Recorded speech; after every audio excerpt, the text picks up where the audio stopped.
안녕하세요. 정찬우입니다. 여러분, 회의 많은 조직은 망한다는 말 많이 들어보셨죠?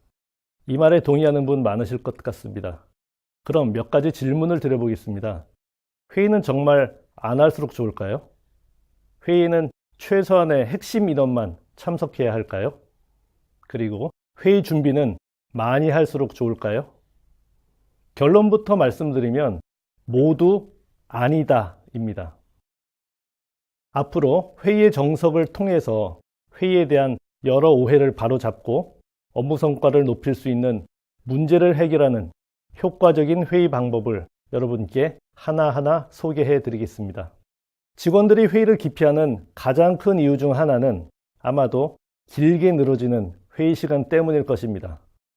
다른 업무도 많고 바빠 죽겠는데 걸핏하면 회의하자고 하고 또 한 번 했다 하면 1시간은 좋게 넘어가는 통에 정작 해야 할 다른 일은 전혀 못하게 되니까요.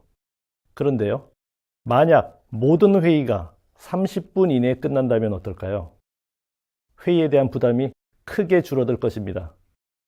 저는 모든 회의는 30분 안에 끝나는 것이 바람직하며 30분만으로도 충분히 회의 성과를 거둘 수 있다고 생각합니다. 말이 쉽지 그 짧은 시간에 어떻게 회의를 마치겠냐 하는 분들도 계실 것 같은데요. 30분 내에 회의를 마치기 위한 5가지 방법을 알려드리겠습니다. 첫 번째 방법은 하나의 회의에서는 하나의 업무만 처리하는 것입니다.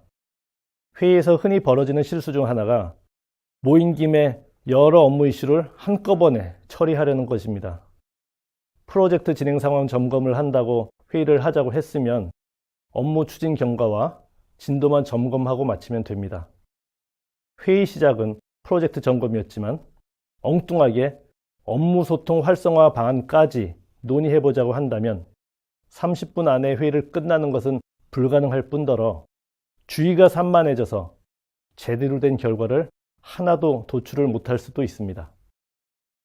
하나의 회의에서는 하나의 업무만 다루는 것이 좋습니다.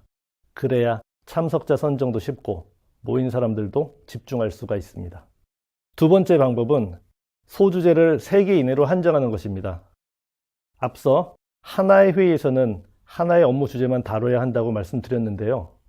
프로젝트 진행 상황을 점검하는 회의라면 소주제를 분야별 진척도 확인, 분야별 이슈 확인, 고객 현황 점검 같이 3개 이내로 의도적으로 한정해서 회의를 진행하면 효과적입니다. 이렇게 계획적으로 진행하면 30분 이내에 완료하는 것이 쉬워질 것입니다.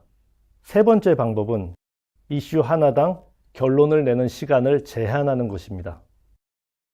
어떤 회의에서 하나의 소주제를 논의하는데 10분이 지나도 결론이 날 기미가 보이지 않는다면 리더는 참석자들의 사전 준비가 되지 않은 것으로 간주하고 토론을 중단시켜야 합니다.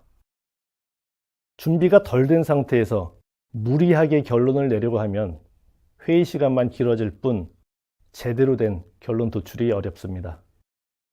쉽게 풀리지 않던 안건을 다음 회의에서 다시 진행하기로 하면 참석자들은 다음 회의까지 해당 주제에 대해서 고민을 하고 준비를 할 수 있기 때문에 다음 회의에서는 이슈가 생각보다 쉽게 해결될 가능성이 높습니다. 또한 이때 담당자를 한 명 정해서 다음 회의 때까지 깊게 연구해 오도록 따로 시키는 것도 좋은 방법입니다. 네 번째 방법은 참석자의 발언 시간을 30초로 제한하는 것입니다. 엘리베이터 스피치란 말 들어보셨나요? 엘리베이터를 타서부터 내릴 때까지의 30초에서 60초의 짧은 시간 안에 상대를 설득하는 스피치를 말합니다. GE의 전 회장 잭 웰치가 선호했던 커뮤니케이션 방법이기도 한데요. 엘리베이터를 타고 가는 동안 시간이 없는 최고 경영자에게 사업 제안을 브리핑하고 승인을 받는데 60초도 걸리지 않는다면 회의에서 의견 하나를 개진하는데 30초는 충분하고도 남는 시간이라고 할 수 있습니다. 실제로 시간을 재보시면 알겠지만 요약적으로 발언할 수만 있다면 30초는 꽤 긴 시간입니다. 물론 연습이 필요합니다. 회의 시간에 발언하는 사람은 생각나는 대로 그냥 이야기하지 않고 머릿속에서 한번 정리를 한 후 결론부터 짧게 말하는 습관을 들여야 합니다. 그래야 자신의 생각을 간결하고 명확하게 설명할 수 있고 회의록에 회의 발언들을 기록할 때도 제대로 기록을 할 수 있게 됩니다. 지금까지 30분 안에 회의를 끝내기 위한 방법들을 살펴봤는데요. 이 4가지 방법과 함께 마지막으로 타이머 사용을 추천드립니다. 참석자들이 다 같이 볼 수 있는 곳에 타이머나 큰 시계를 놓고 회의를 진행하는 것입니다. 타이머 놓는 게 뭐 대단한 방법이냐 생각하는 분들도 계실 텐데요. 의외로 시각적 효과가 큽니다. 시간을 지켜야 한다는 생각에 긴장감 있는 회의 진행이 가능하기 때문입니다. 회의할 때 주제와 상관없는 엉뚱한 이야기로 회의 시간이 늘어졌던 경험들이 다들 있으실 텐데요. 타이머 사용은 이런 시간 낭비를 막는데 생각보다 큰 효과를 가져옵니다. 타이머를 준비해서 회의는 무조건 30분 안에 끝낸다 라는 것을 원칙으로 회의에 임해 보시면 어떨까요? 회의에 부담을 갖는 직원들이 눈에 띄게 줄어들 것입니다. 감사합니다.